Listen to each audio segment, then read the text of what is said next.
Olá, bem-vindos ao podcast Papo de Família. Eu sou Eduardo, esposo da Malu. Estamos juntos partilhando um pouco a vivência da família nos tempos atuais. Oi, gente! No dia de hoje, nós iremos abordar o terceiro capítulo da exortação apostólica, Amor e Letícia, com o tema Olhar fixo em Jesus, a vocação da família. Este capítulo também dividiremos em duas etapas. E nesta primeira etapa, o casal que irá nos agraciar com a partilha será Adailto e a sua esposa. Bem-vindo, meus irmãos! Olá, Malu, a paz seja com você, Eduardo, alegria. Também os ouvintes do podcast Papo de Família. Como ela falou, eu sou Adaildo Batista, vim da comunidade Canção Nova há 12 anos, graças a Deus, esposo da Elka. E é uma alegria estar aqui de volta com vocês para partilhar sobre a família. Olá! Uma alegria estarmos juntos, partilhar um pouco sobre essa encíclica, fonte de tanta sabedoria e riqueza para nós, famílias. Sou casada com a Adailton aí há 5 anos e juntos vamos partilhar um pouco aqui. Recebi esse convite, que alegria ao coração. Muito obrigada, Malu, muito obrigada, Eduardo, e vamos lá. Bem-vindos, isso mesmo, vai ser uma alegria. E eu queria começar já nos provocando, né, com essa provocação do Papa, que também diz de nós, a nossa vivência como Canção Nova. Eu achei muito interessante esse comentário, né, essa frase que ele coloca. Ele diz assim: por isso eu quero contemplar Cristo vivo, que está presente em tantas histórias de amor, e invocar o fogo do Espírito sobre todas as famílias. Elka, como que a gente pode, como família, como pai, mãe, como esposo, esposa, nos abrir a essa graça que o Papa tem pedido para nós através dessa encíclica? Vamos lá, né, Eduardo? Pergunta difícil, me apertou, hein? Mas, primeiro, não tem outro caminho, né? Se você querer abrir essa ação do Espírito Santo, se não pedir. Porque Deus está aí disponível, está aí disposto com a graça. E para nós recebermos, basta nos pedir. Então, invocar o Espírito Santo. E hoje só eu e a Dailton na minha casa, no nosso lar. E o que é que eu percebo? Hoje a importância de clamar o Espírito Santo, introduzir as orações, pequenas orações nas refeições, no acordar, no dormir, no viajar. Mas também na nossa casa, de forma especial, existe um lugar santo, um lugar que fica aqui que fica aqui a imagem de Nossa Senhora, que fica a palavra de Deus aberta, que fica a imagem de São José. E esses ícones não são ícones de decoração na minha casa. Nós, como os cristãos, precisamos ter esses ícones para nos lembrar, nos recordar que ali está a nossa fé. Então, muitas vezes, no decorrer do dia, aqui na casa, no cotidiano, parar, olhar a imagem de Nossa Senhora e rezar diante dela, parar um minutinho de silêncio, pedir o Espírito Santo. E até eu provoco as famílias e pergunto: você tem algo na sua casa que te leva a remeter à fé, a remeter a Deus? Esse é um cantinho simples, uma mesa simples com a imagem de Nossa Senhora, que em vez em quando acendemos uma vela e ali nos colocamos em contato com o sagrado, em contato com Deus. Porque, Eduardo, se fosse para ter só Nossa Senhora, se eu não cultivar neste lugar, neste altarzinho da minha casa, neste altar da minha casa, essa relação com o sagrado, ele se torna um mero enfeite. E não é isso que a gente quer, né? Não é esse o desejo. Então eu convido você também que nos ouve, por que não ter um altarzinho na sua casa? Talvez aí o seu cônjuge nem seja tão religioso, talvez os seus filhos. Você está começando a colocar essa questão da religião na sua casa, na sua vida, mas essas pequenas formas de mostrar a nossa fé. Então, ensinar o seu filho, ensinar a sua filha, lembrar ao cônjuge, ser lembrado pelo cônjuge, que ali há um lugar de encontro com Deus, que Deus está esperando. E nesses pequenos encontros, se tem a abertura do nosso coração, Deus está aí pronto para agir em nosso favor. Isso mesmo, Elka. Que lindo o testemunho de vocês, né? criar esse ambiente, é uma igreja doméstica, né? Criar esse ambiente onde Deus ali se faz presente e durante todo o dia vocês fazem memória dessa presença de Deus e, na verdade, se tornam cada vez mais íntimos de Deus, né? Sim. Isso vai alimentando a intimidade. E é muito lindo porque o Evangelho, a palavra de Deus, né? Ela sempre nos traz a presença da família, né? Na história, toda a história do Evangelho, da palavra de Deus, sempre traz a história da família. Né? Jesus que realizou o primeiro milagre da boda de Caná, né? Lá naquele casamento que teve. Quantas amizades que Jesus estabeleceu com famílias, né? A gente pode lembrar de quem? De Lázaro. Jesus ressuscitou Lázaro, mas não era só Lázaro. Lázaro tinha duas irmãs, era uma família. Né? Jesus tinha uma intimidade, né, com Pedro, que até curou a sogra de Pedro, né? Veja bem, curou é porque ele conheceu a sogra. Né? Então, Jesus conhecia as famílias, né? Ele via a necessidade de cada família, né, Malu? Exatamente. Então, ele não só tinha uma amizade superficial, não, ele entrava no coração de cada um, né? Ele se tornava íntimo de cada um. E nessa intimidade, ele olhava as necessidades de cada pessoa. E não existe lugar melhor quando a gente fala intimidade do que lar, né? O Exato. lar está cercado de intimidade. Aqui onde acontece todas as coisas, ao menos no nosso matrimônio, no nosso lar é assim. Às vezes eu até falo para Dailton, lar é qualquer lugar onde esteja eu e você, né? Hoje temos filhos só no céu, mas aqui na terra, independe do espaço físico. O lar que é minha família, que acontece na intimidade, aqui não existe maquiagens, né? Existe a Exatamente. realidade, quem somos, existe intimidade. E não existe um lugar mais propício para a ação de Deus do que um lugar da intimidade, do que um lugar onde nos revelamos como verdadeiramente somos. Exatamente. E você trouxe algo muito importante, né?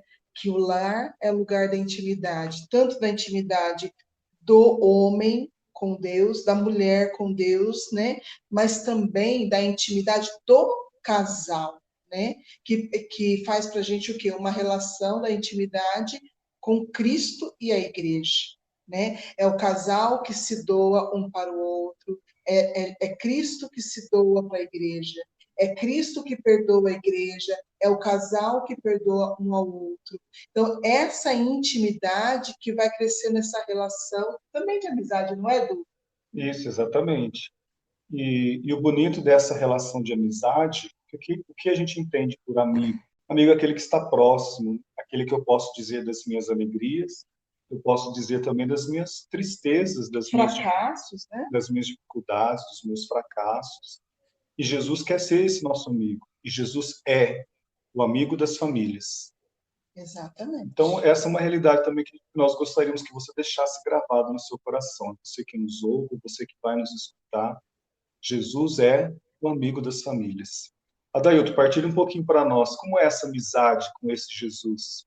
Como é esse encontro com Jesus? A Elka já partilhou um pouquinho, mas nos diga também um pouquinho de você, né, do seu relacionamento, dessa presença de Jesus na sua vida, no seu cotidiano, no seu ser trabalhador, no seu ser esposo. Como é que você vivencia essa, essa presença real de Jesus na família? Isso mesmo. Nós dizemos aqui na Canção Nova que nós testemunhamos Cristo vivo e vivido, né? E Deus, Cristo é um Deus próximo, né? Não um Deus distante. Ele se faz presente na nossa vida dia a dia. Tristeza, nas coisas que são contrárias à nossa realidade, né? Nas contrariedades da vida. Eu experimento hoje isso aqui em casa, diante da realidade de sofrimento. Quando nós, no ano passado mesmo, nós gravidamos, e depois de algumas semanas, né? Ouvimos o coração do bebê e perdemos o bebê. Naquele tempo, nós tornamos uma família, porque era eu, a Elka e o nosso bebê. Eram gêmeos. Mas o Senhor os quis, o Senhor levou para perto dele, né? E ali pude experimentar Deus próximo de mim. O meu sofrimento, o sofrimento da Elka. Mas também, o tempo que ele esteve conosco ali, nós sentimos o coração do bebê, nossa vida foi preenchida por uma alegria imensa. A minha família, a família da Elka, né? Aquelas semanas, nós experimentamos uma grande graça de profunda alegria, de contemplar Deus agindo, né? Naquela expectativa, como vai ser, e depois Deus levou, né? Eu ali pude experimentar Deus na minha vida concretamente. Hoje, na atualidade que eu vivo hoje, aqui na casa de missão, com os irmãos de comunidade, com a Elka, minha esposa, né? Aquilo que é concreto, né? O trabalho, com os colaboradores, as pessoas, né?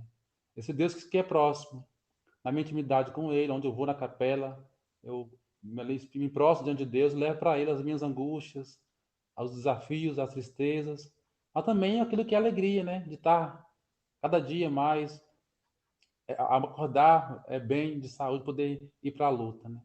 Eu experimento esse Deus próximo, esse Deus que é íntimo de mim. Ora na palavra, ora ali, eu e Ele sozinho na capela, mas também nas situações do dia a dia, onde o sofrimento me leva a aproximar dele. Ora uma alegria, uma realidade da minha família materna, paterna, uma realidade de sofrimento lá na minha casa, que chega a minha notícia, eu preciso, não. Deus está no controle, Deus está à frente. Ele se faz próximo, né? Não deixar que essa realidade de sofrimento ou de situações tire a minha paz. A paz que vem do Espírito Santo, esse fogo que nós dizíamos no início do podcast, né?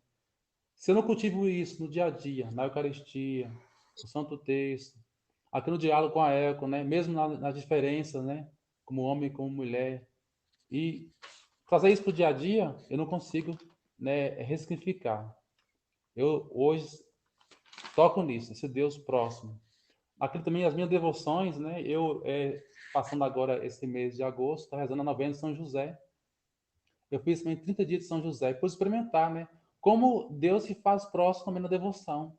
Você que é homem que nos ouve agora, que cultiva uma devoção a São José, a unção de devoção, a anjo da guarda, eu toco nisso. Esse Deus que é próximo nas alegrias, no sofrimento, na perca, como eu falei dos bebês, mas também no meu dia a dia, no concreto. Amém, que lindo. E o bonito do testemunho de vocês é justamente esse, né? A presença de Deus junto de vocês. A gente pode até dizer, né? Como nós dissemos no dia do matrimônio, no dia do casamento, né? Na alegria, na tristeza, na saúde, na doença. Verdade. Então, com Deus é a mesma coisa. Na alegria, na tristeza, na saúde, na doença, estarei convosco todos os dias, né? E a fragilidade que nós enfrentamos como família, e o bonito dessa fragilidade é a gente se apoiar, nós nos apoiarmos em Deus, né? Porque mesmo diante da fragilidade de cada um de nós podemos, como família, nos tornar uma luz na escuridão do mundo. Aí nós compreendemos o modo de viver em família, que, como o Papa Paulo VI diz, esse modo de viver em comunhão de amor, numa beleza austera e simples, numa índole sagrada e inviolável. Quanta coisa bonita nós, como família, somos chamados a viver. E a testemunhar, né? Nos momentos de alegria com Cristo. Nos momentos das dificuldades, olhar fixo em Cristo. No momento das tristezas, olhar fixo em Cristo. A ponto das pessoas olharem e dizer assim, mas o que que eles têm que eles enfrentam essa dificuldade desta forma? Aí eu me recordo da palavra de Jesus em João 15, né, que ele diz, sem mim nada podeis fazer. E nada é nada. Então precisamos realmente nos entregar e ter esse olhar fixo em Jesus.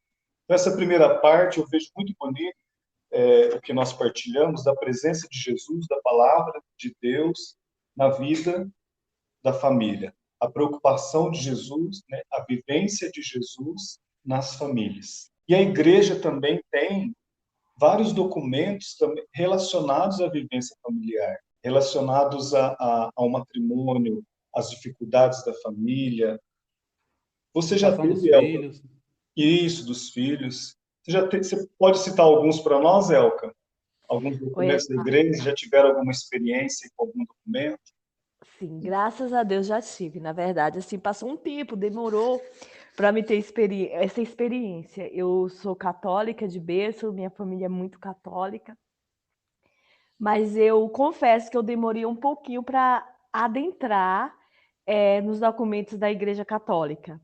Acabava que eu lia livros cristãos, eu fazia o estudo da palavra, mas me faltava, sabe, adentrar na doutrina. A igreja diz, né? E quando eu me deparei com os documentos da Igreja Católica, quanta riqueza! E como alegra o meu coração saber a sabedoria da igreja que olhou, parou e olhou para as famílias e percebeu que a família precisava dentro da igreja ter esse olhar especial. Poderia parar e ficar só com o clero, mas não, a igreja que é mãe, pensou em todas as realidades dentro da igreja. E aqui eu posso partilhar um pouco, né? Vou falar de alguns documentos que citam a família como a... Olha, gente, é em latim, eu vou ser sincera, eu tenho um pouco de dificuldade com a língua latim. Não sei se meu marido, o Eduardo, pode me ajudar. Eu te ajudo. Então, eu vou começar assim, ó, Gaudium. A Gaudium et Spes. Aí, olha aí, gente, que significa alegria e esperança. É a única constituição pastoral e a quarta constituição do Concílio Vaticano. Olha aí que riqueza. Neste documento fala sobre a promoção da dignidade do matrimônio. Inclui aqui também toda a integração do matrimônio, inclusive a dimensão sexual. Então, você está falando aqui de uma quarta constituição lá no Concílio Vaticano. Há quanto tempo atrás? Então, eu deixo aqui, falando desses documentos, eu deixo a dica também para você que nos acompanha. Talvez chegou a hora de dar esse passo a mais. Ir para águas mais profundas, ter alimentos mais sólidos. Talvez até aqui você se abasteceu de livros, de bons livros, mas também é preciso agregar e adquirir mais conhecimento sobre os nossos documentos da igreja. Também tem a Lumen Gentium, que significa luz dos povos. Então, quando fala de luz dos povos, também é um dos documentos mais importantes do Concílio Vaticano II. Também fala sobre a realidade do matrimônio, a realidade da família dentro da igreja. Depois temos que aqui eu vou falar, que é o meu queridinho. Me desculpa, mas eu vou ter que abrir essa sessão, que é do Beato Paulo VI, que é a encíclica da Humanae Vitae. Foi feita pelo Paulo VI, eu não sei se você que nos ouve, ou se o Malu e o Eduardo já leu, quando eu estava noiva, para casar com o Adailton, eu adentrei, porque aqui na Humanae Vitae ele fala sobre todas as realidades familiares, e assim, o que me achei mais interessante é que como a igreja está atento a todas as realidades dentro Sempre da atual família. A igreja, né? E é um documento que, olha, foi feito pelo Paulo VI, há quantos anos atrás? Mas você lê ele hoje, parece que foi escrito dentro das realidades de hoje. Fala sobre a sexualidade dentro do casamento, sobre a sexualidade do marido e da mulher, as possíveis dificuldades. Ele também ilustra e fala muito bem assim sobre a questão do anticoncepcional. E, gente, hoje, como é comum a gente ver famílias, e aqui não vem o julgamento, tá? Não vamos entrar nesse mérito, que usam anticoncepcionais para espaçar os seus filhos. E ele ali traz explicando o porquê, o benefício, o malefício, de uma forma clara, de uma forma, não de uma forma como sem ciência, não. Ele traz dados da medicina, ele traz dados científicos, ao mesmo tempo ele fala comigo, que sou família com a Adailton, fala com você. Então, assim, fica a minha dica, ele fala sobre a questão do espaçamento de filho, sobre vida financeira, diante dessa realidade de formar uma família, sobre quando a gente fala no casamento, como o Eduardo falou, né?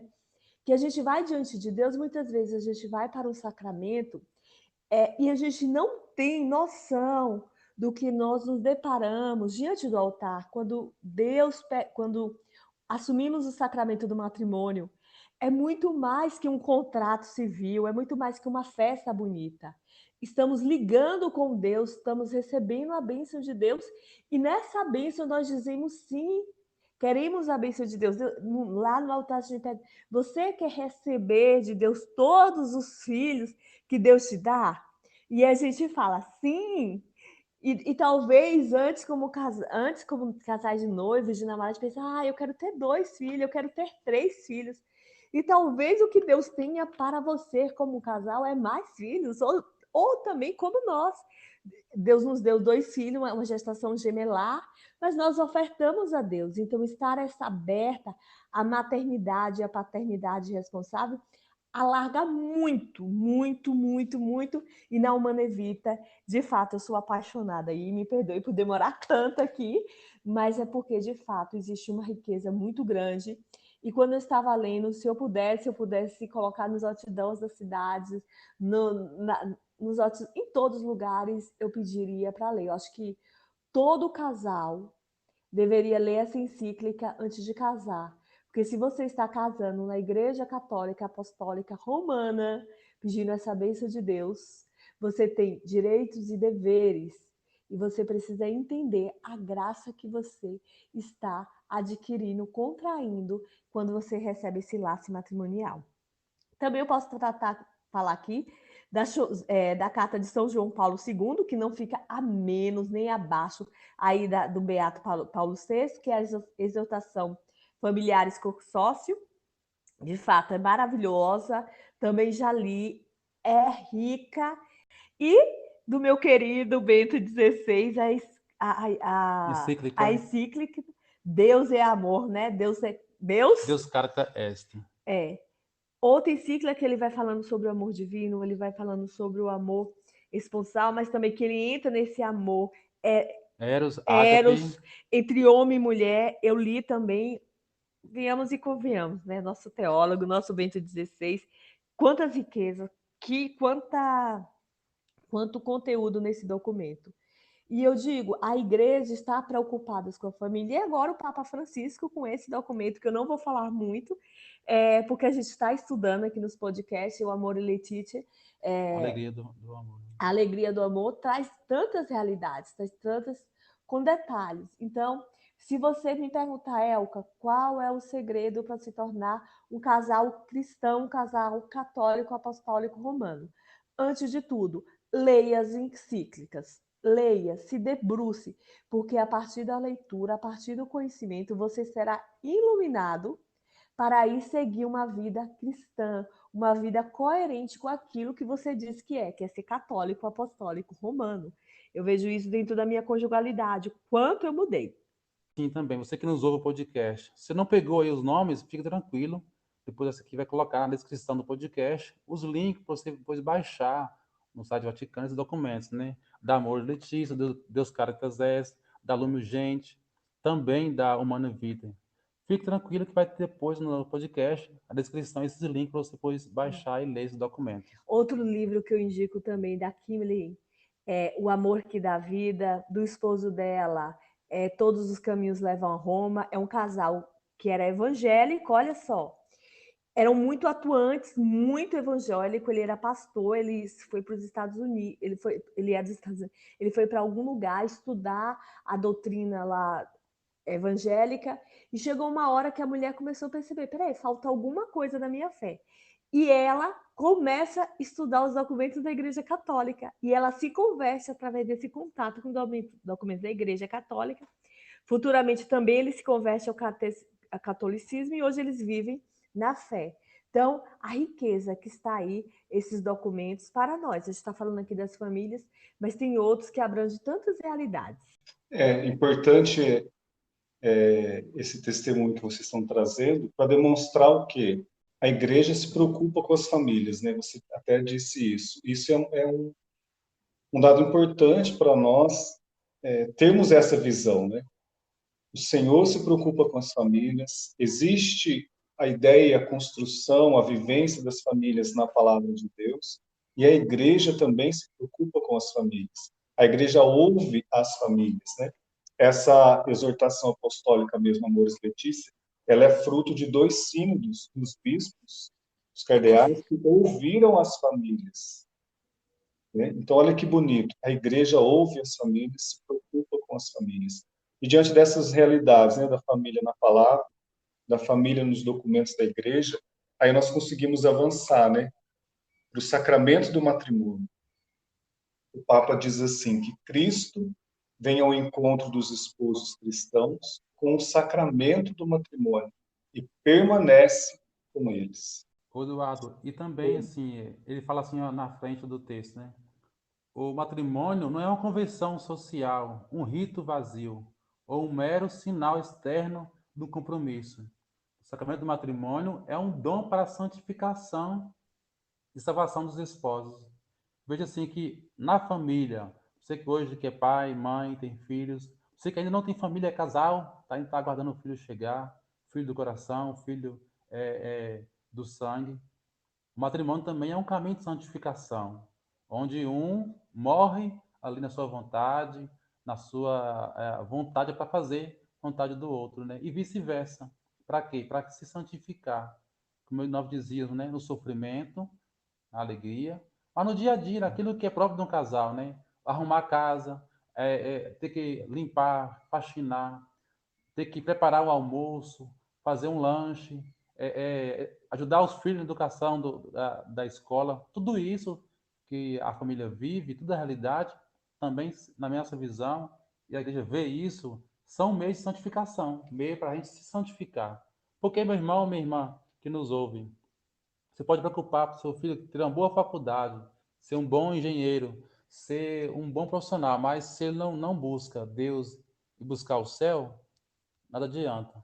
Se Deus está em primeiro lugar na sua casa, se a igreja que preocupa esse laço de criar na família esse laço de santidade, o trabalho, a profissão é consequência, né? Consequência de um homem e de uma mulher que vai querer ser de Deus nesse mundo. E o Adailto trazendo esse trecho, né, que fala sobre o caminho de santificação. É um caminho que eu digo que o matrimônio é uma escada. Gosto de pensar assim como uma escada que nos leva ao céu. Se eu, como mulher, estiver bem instalada na minha realidade como mulher, que preciso ser aquela que tem acessibilidade, aquela que a saúde do lar, e o Adailto, instalado na realidade do homem como provedor, como a esse que também está atento ao lar, não é fácil. E precisamos aí contar com a ação, o desejo, a tarefa, o dom e a tarefa, né? Agir aí com a graça de Deus. Porque nos é exigido, como a Adailto trouxe, nos afazeres, o chegar cansado. Muitas vezes você chegar cansado, você não quer mais nada, mas você precisa doar-se ao outro fisicamente, até tendo uma relação sexual naquele dia que para você não foi assim o melhor dia, mas a própria igreja, a própria Bíblia diz, né? Quando diz, esposos, não recusai uns aos outros. Então, quando o homem tem ali a dor de cabeça de pensar como eu vou prover o sustento da minha família, como eu estou provendo o sustento da minha família. Então, trazendo todas essa realidade, quando nós homens, nós mulheres, estamos bem instalados nessa realidade dentro do matrimônio, eis que estamos à escada, degrau a degrau, subindo para a santidade. É uma mãe que se sacrifica noites com os filhos, com o filho que chora. São pais que hoje já não conseguem participar da missa como outrora, quando não tinha os filhos, porque os filhos também exigem outra realidade. São escadas, são ofertas, são sacrifícios que nós damos ao Senhor para que um dia possamos chegar aos céus. É isso mesmo. E diante disso que vocês trouxeram agora, né, o Papa reforça mais uma vez: os esposos nunca estarão sós, sempre poderão pedir o Espírito Santo. Então fica aí a dica, né, diante da situação que cada um está vivendo, pedir o Espírito Santo, né, porque é o Espírito Santo que move, que rege todas as coisas, né? Queria convidar vocês a lerem, rezarem para nós a oração da família. Oração à Sagrada Família. Em nome do Pai, do Filho e do Espírito Santo. Amém. Jesus, Maria e José, em vós contemplamos o esplendor do verdadeiro amor. Confiantes a vós nos consagramos. Sagrada Família de Nazaré, tornai também as nossas famílias lugares de comunidade e cenáculos de oração, autênticas escolas do Evangelho e pequenas igrejas domésticas. Sagrada Família de Nazaré, que nunca mais haja nas famílias episódios de violência, de fechamento e divisão. E quem tiver sido ferido ou escandalizado, seja rapidamente consolado e curado. Sagrada Família de Nazaré, fazei que nós tomemos consciência do caráter sagrado e inviolável da família, de sua beleza e projeto de Deus. Jesus, Maria e José, ouvi-nos e acolhei-nos a nossa súplica. Amém. Em nome do Pai, do Filho e do Espírito Santo. Amém. Quero agradecer você que participou conosco. Obrigado, Adailto, El, pelo testemunho, pela palavra que vocês trouxeram. Convidar vocês a divulgarem aí. Esse podcast estará disponível no Spotify, no YouTube, no Deezer, no Anchor. E se você também quiser mandar um e-mail para nós, casaiscnpaulinia@gmail.com. Mande sua pergunta, sua sugestão. Na medida do possível, nós iremos responder. Um abraço, Deus os abençoe. Muito obrigada, Deus abençoe.